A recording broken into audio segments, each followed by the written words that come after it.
Desde aparatos diseñados para salvar el mundo, a máquinas que expanden la mente o máquinas que empequeñecen el mundo. La evolución de ordenadores centrales, ratones y menús.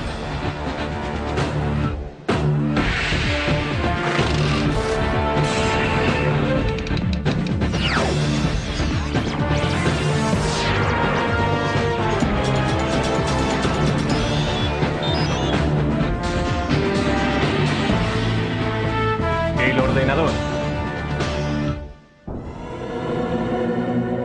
ha revolucionado la manera en la que trabajamos, jugamos, viajamos y nos comunicamos. Afecta cada parte de nuestras vidas.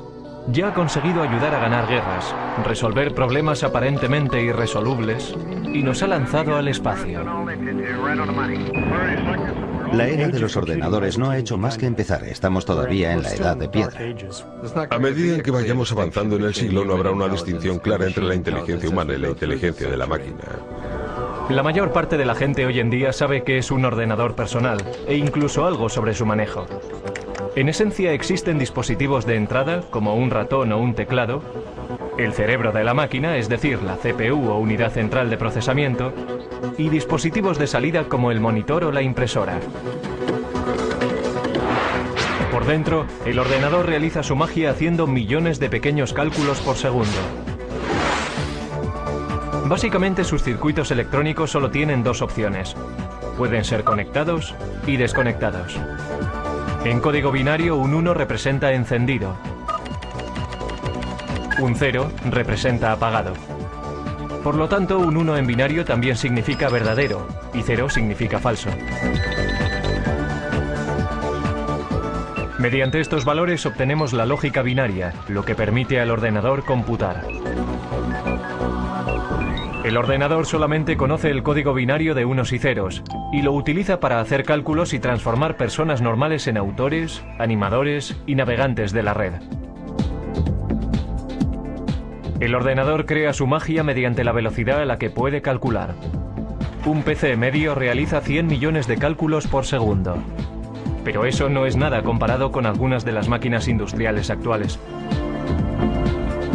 Estos son los laboratorios nacionales de Lawrence Livermore, hogar del ordenador más rápido del mundo. El Departamento de la Iniciativa Informática Estratégica Acelerada de la Energía, ASCII White. Para la creación de estas máquinas ASCII, tomamos la típica estación IBM que podrías comprar en cualquier sitio. Pusimos 8000 de estas juntas para crear un ordenador mucho más veloz que cualquier otro en el mercado. La máquina ASCII White hace 12 trillones de operaciones matemáticas por segundo. Y para echar eso abajo, la población de la Tierra supera por poco los 6.000 millones. Así que cada hombre, mujer y niño en la faz de la Tierra tendría que sumar 2000 números en un segundo para estar al nivel de esta máquina.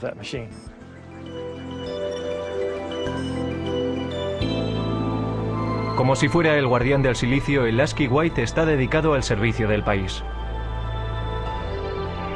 Los laboratorios nacionales Lawrence Livermore son responsables de cerciorarse de la seguridad y la actuación de las armas nucleares de la nación.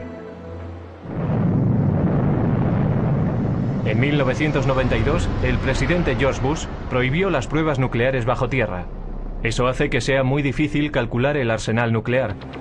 Ahora los laboratorios han decidido emplear superordenadores para hacer las simulaciones y determinar la integridad de las armas que van cogiendo tiempo. Si se piensa en un arma nuclear y todos sus componentes, se empieza a comprender qué difícil es el proceso. Tenemos que ser capaces de simular cada una de las partes, la física que tiene lugar dentro de ellas. Estos simulacros son tan complicados que incluso a un ritmo de 12 trillones de cálculos por segundo llevarían semanas completar una prueba. El ordenador también tiene el poder de modelar moléculas. Esto ayuda a los científicos a diseñar experimentos antes de ir al laboratorio y entender cómo podrán ser los resultados. La manera más efectiva de obtener información del ordenador a la mente humana es mediante muestras visuales. Un enorme número de vídeos expositores de alta resolución convierte el infinito número de unos y ceros del ordenador en un increíble tapiz pixelado. Necesitamos ver el contexto, ser capaces de entender cómo encaja todo y después utilizamos esta simulación en una escala muy fina, en un bloque, un elemento para nuestras simulaciones más grandes que cubren un mayor volumen de espacio o un sistema mucho más grande. Sin estas paredes no seríamos capaces de entender este simulacro. Paradójicamente, mientras la tecnología va haciéndose más pequeña, los superordenadores como el White siguen ocupando todavía un gran espacio y una atención especial. Bien, estamos en la habitación eléctrica, que en realidad está al otro lado de la pared de la habitación del ordenador. Un ordenador de este tamaño necesita mucho material de apoyo. El ordenador ahora requiere aproximadamente 1,3 megavatios, eso es más o menos unas 1300 ohms. Requiere manipuladores de aire y refrigeradores. 3 refrigeradores de 675 toneladas impiden que el White se sobrecaliente haciendo circular agua fría a través de tuberías bajo el suelo.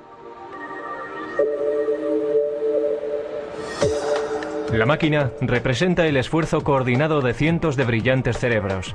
Pero con la máquina ASCII podemos rastrear su origen hasta un hombre que no estaba demasiado preocupado por la seguridad nacional, pero tenía un gran interés en el ganado. Charles Babbage fue un científico británico que inventó el salvaganado para evitar que los trenes de vapor descarrilaran chocando contra bovinos desconcertados. También se le considera por muchos el padre del ordenador. Babbage fue un científico extraordinario. Quiero decir que fue fantástico. Se adelantó 100 años a su tiempo. No se puede decir de muchas personas, pero sí se puede decir sobre Babbage. A comienzos del siglo XIX, concibió la idea de ordenadores mecánicos. Es decir, ordenadores que iban a hacer más que calcular, que iban a poder guardar información, almacenar números y volver sobre ellos cuando lo necesitaran. E iba a poder imprimir las respuestas que ofrecía.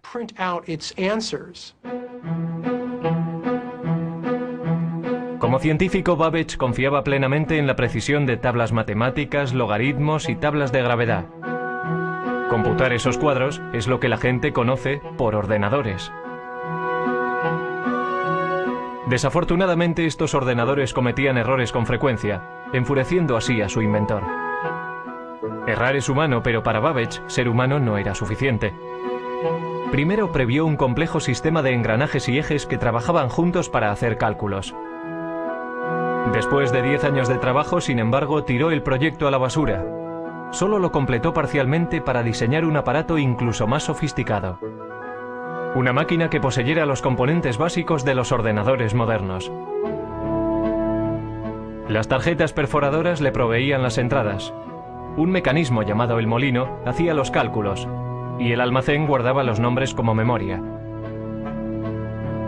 Lo llamó el motor analítico. El motor analítico hacía cálculos mecánicamente. Después de introducir los datos, el mecanismo tenía que ser accionado por una manivela, haciendo girar cientos de engranajes intrincados, ejes y ruedas numeradas para calcular los resultados.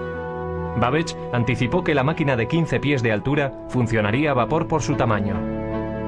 Pero Babbage nunca construyó una máquina. Su protoordenador se colapsó antes de que pudiera completarlo. Fue víctima de herramientas imprecisas y de la falta de fondos. Todo esto ocurrió 100 años antes de que se volviera a concebir la idea de un aparato así. Alentado por una eclosión de población en América, el siguiente paso en la evolución del ordenador vino al final del siglo XIX, cuando oleadas masivas de inmigrantes amenazaban con sobrecargar el censo americano de 1890.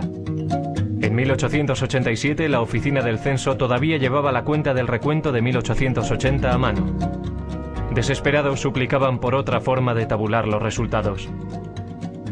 Entonces fue cuando un anterior inspector del MIT llamado Hermann Hollerith introdujo una serie de máquinas que harían que el recuento del censo fuera tan fácil como contar 1, 2 y 3. Cada persona estaba representada por una tarjeta. Los individuos tenían que perforar las cajas relacionadas con su edad, sexo, raza y profesión. Los trabajadores del censo entonces introducían las tarjetas perforadas en las máquinas. La tabulación se hacía con electricidad. Al utilizar clavijas eléctricas, los resultados se registraban en una serie de diales, como si fueran relojes. Otras máquinas separaban las tarjetas. Las máquinas de Hollerith aceleraban de forma vertiginosa el procesamiento de la información. En solo 6 semanas se había hecho el recuento del censo de 1890 de 62.622.250 habitantes. Entonces Hollerith continuó comercializando ese invento. Se dio cuenta de que el censo era un gran cliente, pero seamos realistas, si solo recibes un pedido una vez cada 10 años. Entonces salió y consiguió hacer negocio entre los ferrocarriles, por ejemplo, y formó una compañía que finalmente se convirtió en la base para la IBM. La invención de Hollerith fue un hito en el camino de lo mecánico a lo digital. Pero todavía faltarían 50 años y el poder destructivo de una guerra mundial para que arrancara el primer ordenador verdadero. Antes de los años 30, los aparatos mecánicos computacionales se utilizaban para seguirle la pista a la población, pasajeros de tren y archivos de seguros de vida. Pero los primeros ordenadores digitales electrónicos se construyeron con un objetivo mucho más persuasivo en la mente: ayudar a ganar una guerra mundial. Una de las máquinas más tempranas se propuso por los británicos para romper el código alemán, conocido por Enigma. Con ello empezaron a creer que se podía ganar la guerra. Una de las personas que trabajó para romper el código Enigma fue Alan Turing. Su trabajo antes de la guerra ayudó a establecer la base teórica para los ordenadores que se construyeron en los 40. En el norte de Londres, en unas instalaciones secretas en Bletchley Park, los británicos construyeron Colossus, un tipo de ordenador diseñado para romper el código Enigma. Colossus comparaba secuencias de letras a un ritmo de 25.000 caracteres por segundo. La máquina solo podía realizar la tarea de unir letras, pero lo hacía muy bien. Sus transmisiones descifradas alemanas se denominaron el ultrasecreto, el secreto mejor guardado de la guerra. Principalmente, el Colossus llevaba a cabo funciones logísticas de las letras de un alfabeto en una corriente de letras que venían de un mensaje de radio interceptado. No los descifraba, pero sí podía efectuar una serie de combinaciones que en gran medida se asemeja a lo que hace un ordenador. Mientras el Colossus rompía códigos alemanes, al otro lado del Atlántico los ingenieros trabajaban para construir otro aparato computacional, una máquina que influiría directamente en el diseño de todos los ordenadores futuros.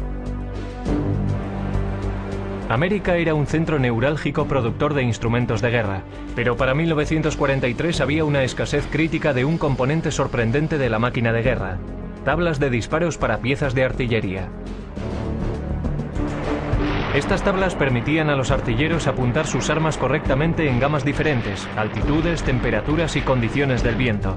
Los ordenadores humanos trabajaron frenéticamente para producir cálculos mecánicos para crear esas tablas, pero lo pasaron mal intentando estar a la altura. Durante la Segunda Guerra Mundial se producían muchas armas. Había que calcular muchas tablas de disparo. Era realmente un gran trabajo y estaba ralentizando la entrega de armas al frente. Para solucionar el problema, John Mockley, un físico de la Universidad de Pensilvania, se propuso construir un ordenador gigante electrónico que podía calcular tablas de números en minutos, no horas. El ejército, desesperado por un aparato que les ayudara a ganar la guerra, de mala gana se centró en el coste propuesto de $500,000. Mockley y un brillante estudiante de ingeniería eléctrica, Presper Eckert, empezaron a construir ENIAC, el integrador numérico, electrónico y ordenador. Mucho más grande que el Colossus, nunca se había concebido nada parecido a ENIAC. Casi con 100 pies de largo y 30 toneladas, contenía 70.000 resistencias, 10.000 condensadores, 6.000 interruptores y 18.000 tubos de vacío delicados.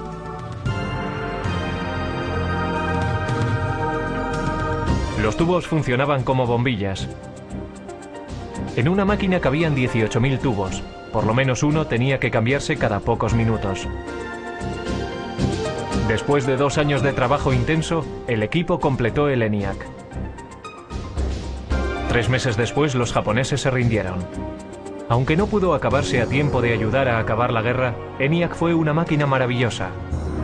Podía realizar 5.000 sumas, 357 multiplicaciones y 38 divisiones cada segundo. Lo interesante sobre ENIAC es que tenía una capacidad de propósito general. Podía reconfigurarse para solucionar otros problemas. Y nunca hubo ningún problema para encontrar trabajo para ENIAC. Todos los servicios armados exigían tiempo para poder usarlo, también clientes industriales y universidades. Así que se le mantuvo ocupado hasta bien entrados los 50. Pero a ENIAC, la máquina más compleja de su tiempo, todavía le faltaban muchas de las cualidades de un ordenador moderno. Su memoria era muy primitiva y solo podía almacenar un máximo de 20,10 números decimales. Tenía que recablearse laboriosamente cada vez que se programaba. Y no podía tomar decisiones lógicas basándose en sus cálculos. Pero ENIAC ya había demostrado que los ordenadores se podían construir.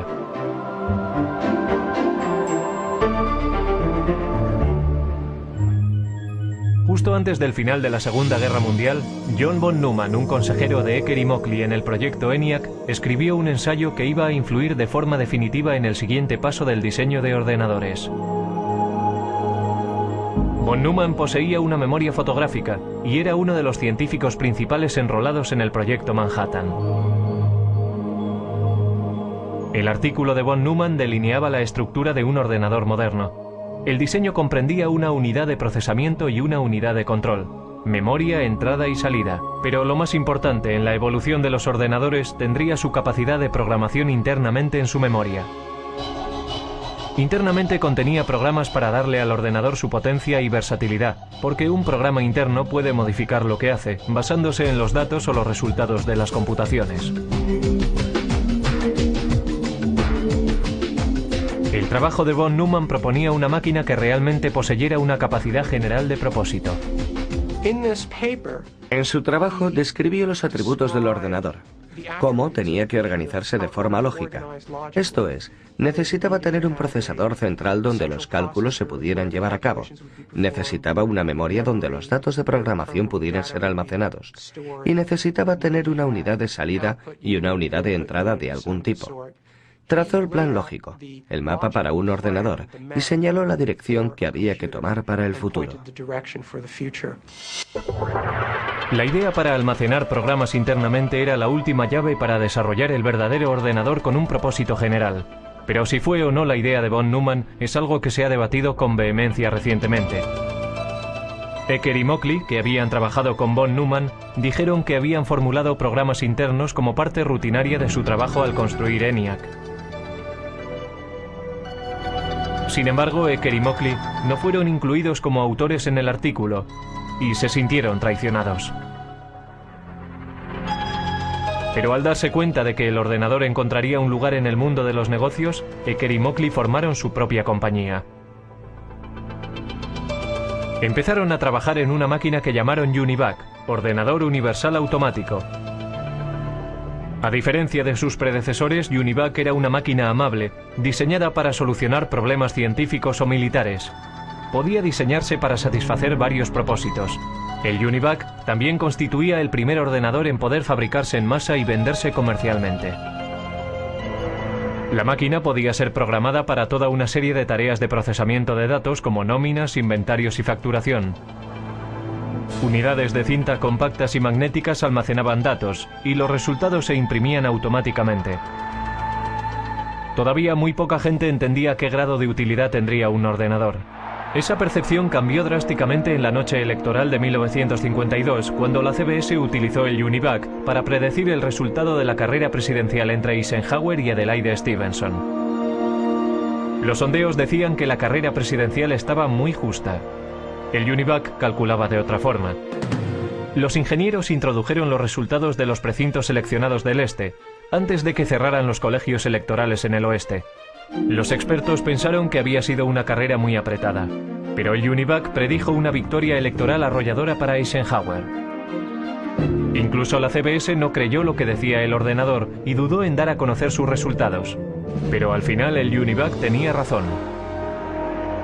El poder y la utilidad del ordenador habían sido probados. Después del éxito del Univac, varias empresas empezaron a ver un futuro en el desarrollo de los ordenadores. IBM empezó a darse cuenta de que los ordenadores serían cada vez más pequeños, más baratos y más fáciles de manejar, y que habría un lugar en los negocios para estas máquinas que, desde luego, a la larga, sustituirían a la tecnología de las tarjetas perforadoras. Para comienzos de la década de los 60, IBM dominaba el gran mercado de los ordenadores. Los negocios empezaban a depender de los ordenadores. Las máquinas se iban haciendo cada vez más pequeñas, gracias al cambio de tecnología de tubo a los transistores, a la tecnología de los transistores. Y la carrera hacia la Luna iba a hacer que los ordenadores fueran aún más pequeños. En 1961, Norteamérica iba a la zaga de Rusia en la carrera por el espacio. En el incesante intento de ganar a los rusos, el objetivo de la NASA era que el hombre llegara a la Luna. No iba a resultar fácil. Cuando comencé a trabajar en la NASA en 1962, el primer día me dieron una regla de cálculo de 20 inch. Nuestros cálculos se hacían principalmente en calculadora de bolsillo. Teníamos un número de personas a las que asignábamos nuestras hojas de datos, y su trabajo consistía en trabajar con sus pequeños cálculos. Pero los astronautas no podían confiar en reglas o calculadoras de bolsillo en el espacio. La misión requería un ordenador guía sofisticado. A principios de la década de los 60, sin embargo, una máquina tan potente como la que necesitaban ocupaba toda una habitación. La NASA intentó reducir el tamaño del problema. Afortunadamente, el primer gran avance en el camino a la miniaturización ya había tenido lugar. En 1947, 3 científicos en los laboratorios Bell inventaron el transistor. Un transistor ejecutaba la misma función de encendido y apagado que los tubos de vacío, pero era mucho más pequeño y más fiable. Los transistores se hacían con silicio y cable diminuto. El silicio es un semiconductor.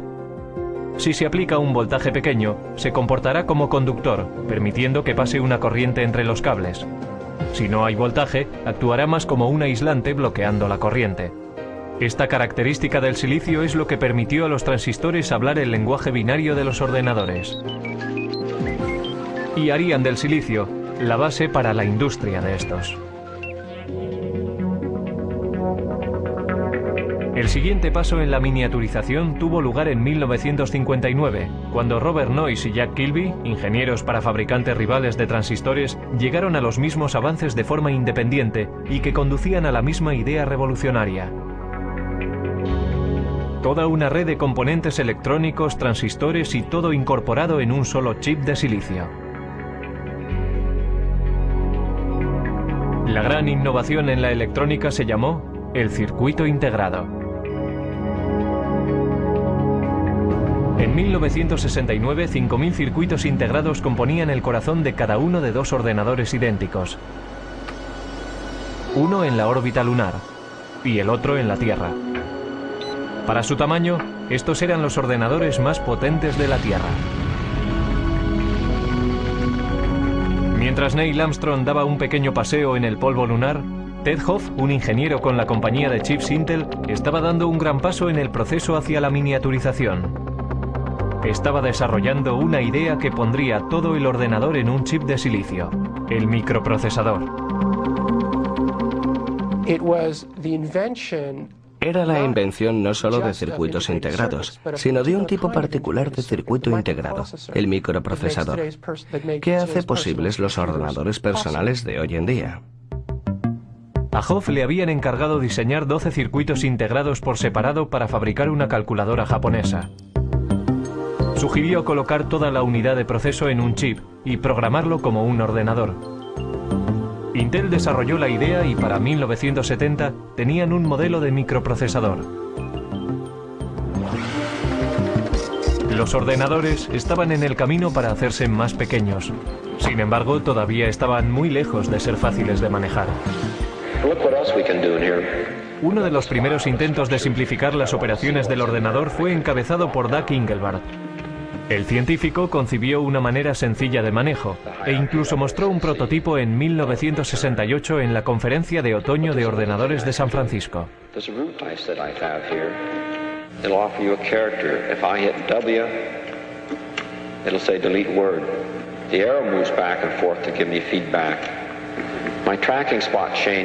Soldando un teclado y un aparato para señalar que llamó ratón, Engelbart trabajaba con un ordenador a 30 millas de distancia, unido por microondas, y demostró que se podía procesar palabras en un hipertexto. Muchos en aquella audiencia se fueron a casa realmente inspirados, pero solo un grupo iba a completar la visión de Engelbart. Ese grupo estaba a muy poca distancia, en Xerox PARC. Xerox creyó que el futuro podía estar en los ordenadores y comenzó a construir una máquina de fácil manejo. En 1973, Xerox introdujo el Alto, que incorporaba muchas de las innovaciones en ordenadores personales que hoy en día damos por supuestas. El Alto tenía un ratón, una interfaz gráfica, estaba construido de forma interconectada e imprimía en una impresora láser. Debería haber revolucionado la industria, pero a $18.000 cada máquina. El Alto no estaba diseñado para particulares. Los ordenadores todavía eran máquinas élite, propiedad del gobierno o de grandes empresas y universidades. En el pasado, los grandes ordenadores centrales procesaban nóminas, guardaban el rastro de archivos, seguían la pista y hacían cálculos científicos. Si una facultad tenía la suficiente suerte como para acceder a un ordenador, los estudiantes y los profesores compartían tiempo en ellos. Pero el mercado del chip estaba creciendo, la velocidad de procesamiento crecía y los precios bajaban.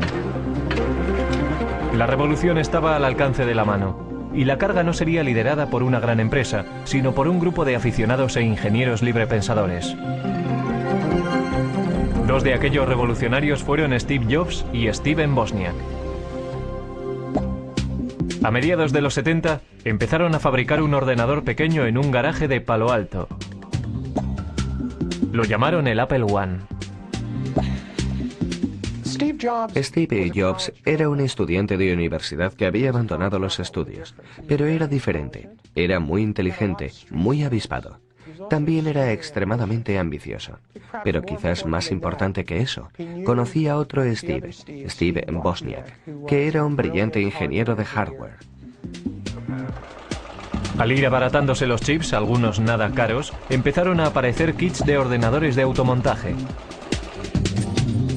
Uno de estos primeros kits apareció en la cubierta de Popular Electronics en 1975. Se llamaba el Altair. El Altair se planteó como el primer kit de mini ordenador para rivalizar con modelos comerciales. Muchas personas se interesaron en él a $400 cada kit.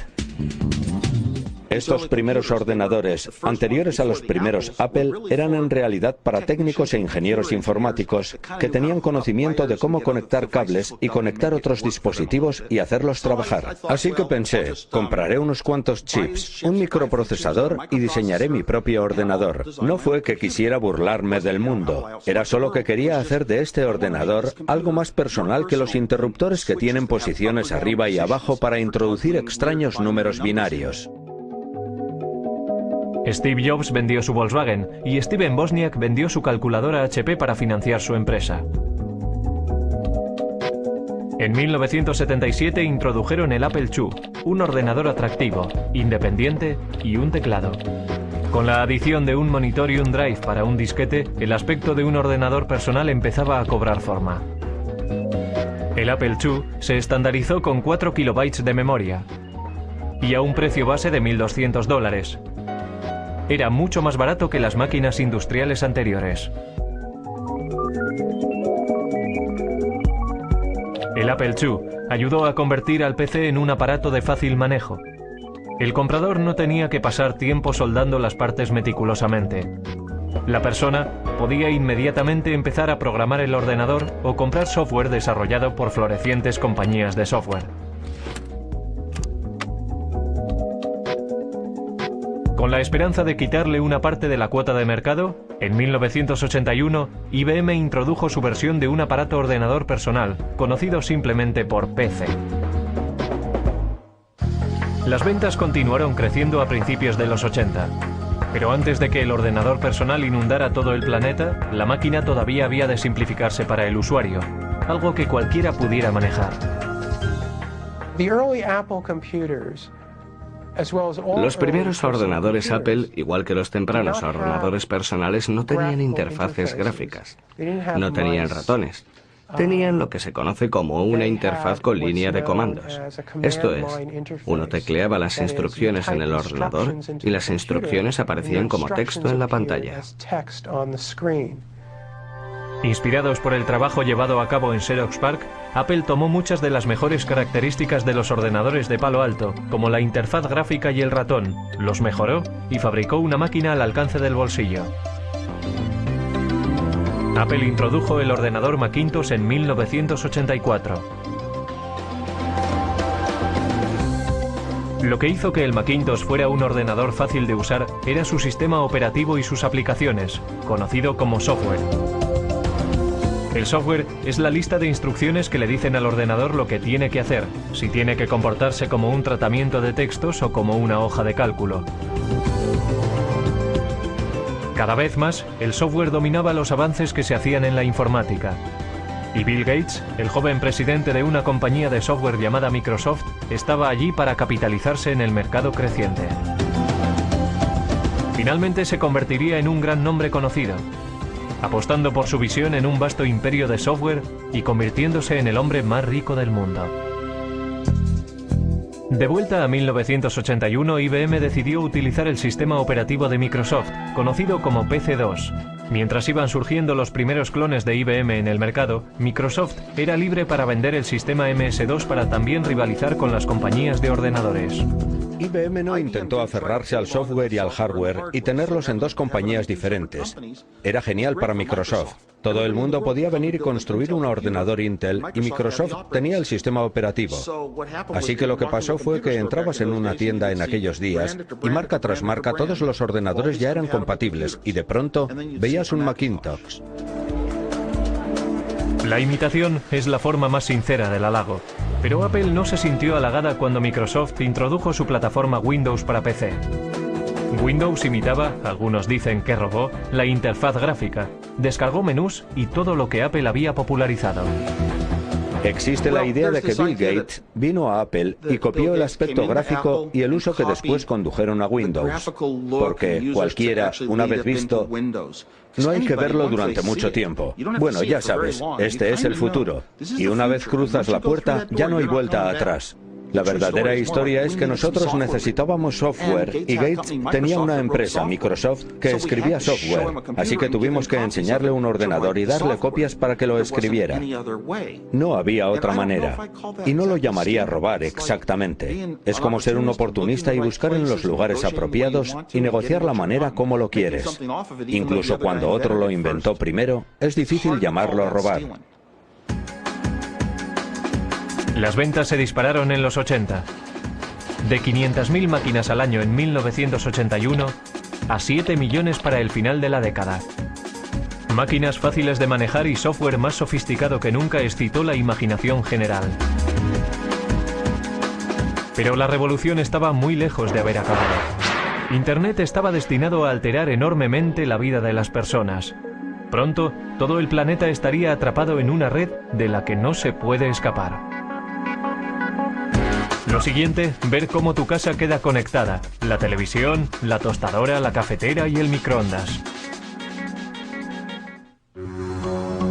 En la década de los 90 las ventas de ordenadores se dispararon, llevadas por la red. Yo diría que Internet es más importante que los ordenadores personales, aunque necesitas un ordenador personal para utilizar Internet. Es como, ¿qué es más importante? ¿Las calles o los coches? La web nos conecta, pero no de forma tan restrictiva como antes. La tecnología sin cable nos hace móviles. Ya hay asistentes digitales y aplicaciones de la web que siguen cambiando el aspecto y el papel de los ordenadores. Los microprocesadores están en todas partes. La línea divisoria entre ordenadores, teléfonos móviles y otros productos electrónicos es muy difusa. Es el continuo empequeñecimiento de la tecnología del chip lo que está espoleando la evolución. Lo que tengo aquí es una unidad de fabricación de tecnología de silicio. Y este ejemplo concreto es una lámina de microprocesador de Pentium 3. Eso es más o menos de 8 inches de diámetro. Y tiene capacidad para 200 microprocesadores Pentium 3.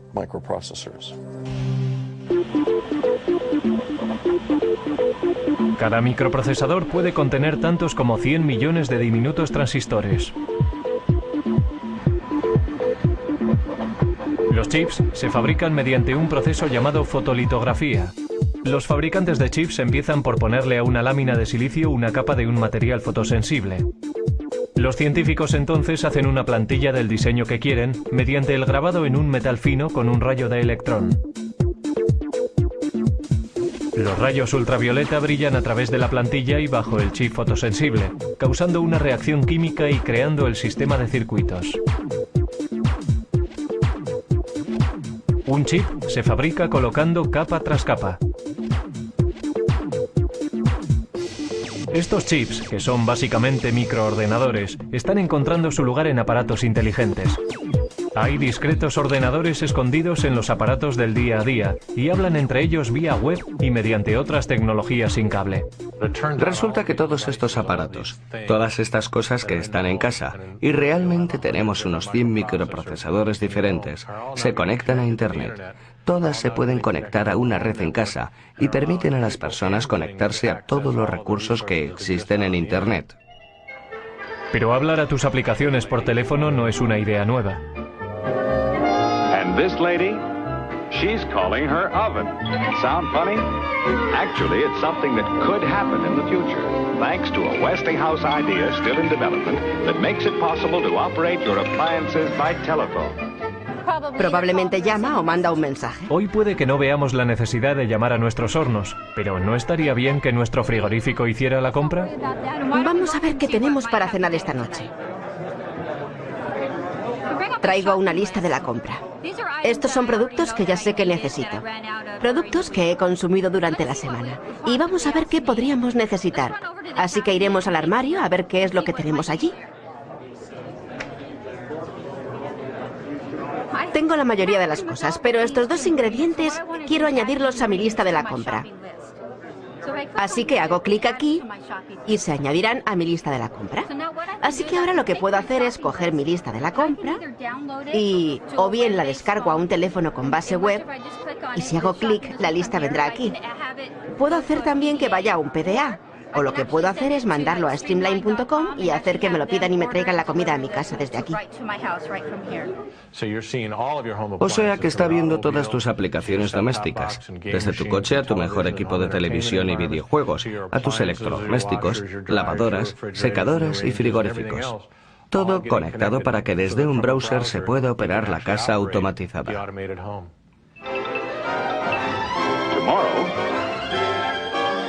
Westinghouse telephone control may allow you to feed your pets, open or close your windows,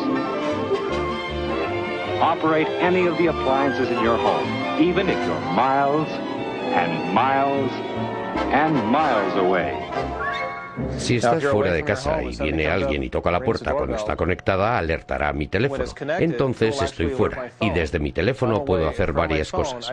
Puedo llamar a mi casa, hablar con la persona, puedo descargar la imagen de quién es, puedo ver si es uno de mis hijos que se ha olvidado la llave, puedo ir más allá con mi teléfono porque puedo controlar la puerta y dejarles pasar. A continuación, ordenadores del futuro que disparan la mente. Dentro de 10 años los ordenadores no serán objetos que trasladamos de un sitio a otro. Estarán en nuestras gafas lanzando imágenes directamente a nuestra retina. Siguiendo una tendencia antigua en el mundo de los ordenadores, las cosas se están haciendo más pequeñas. Mucho más pequeñas. Hewlett Packard está trabajando en un ordenador molecular. El Dr. Stan Williams planea utilizar moléculas en lugar de unos y ceros eléctricos para hacer funcionar un ordenador. Por supuesto que un interruptor es algo que puedes encender y apagar, así que si piensas en una pared de interruptores, la gente habla del mecanismo de apretar un botón que se llama flip-flop de conmutación. La manera en que las moléculas se modifican es simplemente mediante el cambio de forma. Cuando tienen una forma están encendidas, cuando tienen otra forma están apagadas. Una corriente eléctrica podría apretar el interruptor mecánico, convirtiéndolo en el mecanismo fundamental de la informática digital. Pero, ¿cómo se conecta todo? Trabajamos duramente en lo que se conoce en la comunidad científica como kits para montar uno mismo. En otras palabras, sabíamos que sería demasiado caro y muy difícil de construir cables diminutos del tamaño de moléculas usando las técnicas estándar de la litografía y el grabado. El Dr. Williams y sus asociados desarrollaron cables moleculares paralelos, cada uno de 2 átomos de lato y 8 átomos de ancho. Resulta que no planificaron ni redactaron estos cables. No les dijimos dónde tenían que ir en ningún caso. Esencialmente depositamos una pequeña cantidad de iridio en una superficie de silicio, lo calentamos y se produjo una reacción química entre los dos materiales. Y el resultado de la reacción química fue una serie de cables que ven detrás de mí. El Dr. Williams previó construir ordenadores moleculares mediante la retención de moléculas individuales entre 2 juegos de cables. Con este tipo de memoria molecular podríamos construir tanta memoria en cualquier cosa del tamaño de una uña. Podríamos almacenar fácilmente toda la biblioteca del Congreso en ella. Otras investigaciones están trabajando en futuros ordenadores que puede que utilicen ADN o incluso partículas de cuanto. Con el almacenamiento masivo y el poder verdadero de la informática, la siguiente generación puede que sean ordenadores modelados según el cerebro humano. La inteligencia artificial en la ciencia y en el arte de fabricar ordenadores hace cosas que nosotros consideramos que requieren la inteligencia humana. Estamos desarrollando sistemas que pueden ser parejos o incluso superar a la mente humana dentro de nuestros dominios. Si se trata de jugar al ajedrez, diagnosticar una enfermedad, guiar misiles crucero a través de terrenos, tenemos un sistema que puede operar al nivel humano dentro del marco de estas tareas definidas. Lo que no tenemos todavía es sistemas que puedan entender el lenguaje humano con la flexibilidad de los humanos. Eso llegará. Alan Turing fue un arquitecto informático temprano que trabajó para desmontar el código Enigma durante la Segunda Guerra Mundial. En 1950 previó un tiempo en el que los ordenadores podrían ser capaces de pensar. Cuando el superordenador Deep Blue de IBM ganó al campeón del mundo de ajedrez Garry Kasparov, algunos perdieron el respeto al juego.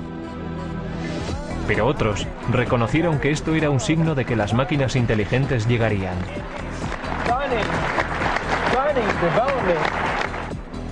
La electrónica molecular podría incluso borrar la línea entre el hombre y la máquina. Tendremos ordenadores muy pequeños y muy potentes que podrán viajar a través de nuestro sistema venoso. Tendrán el tamaño de las células de la sangre y se comunicarán sin cable con nuestras neuronas.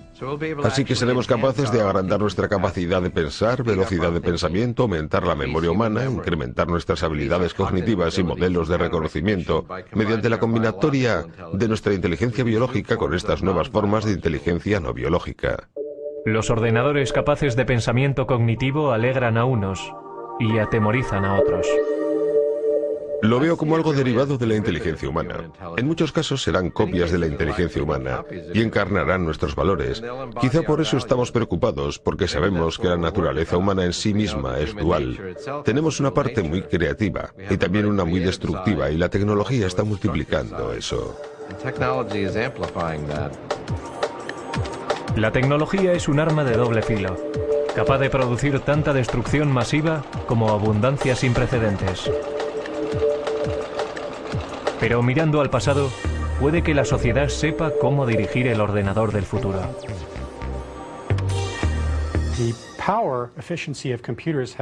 El poder eficaz de los ordenadores se ha incrementado por un factor de 100 millones en tan solo 50 años. Tan sorprendente como esto, nuestros estudios en física fundamental nos dicen que debería ser posible aumentar aún más el poder eficaz de los ordenadores por otro factor de 1 billón más de lo que son hoy. Lo que eso me dice es que la edad del ordenador no ha comenzado aún.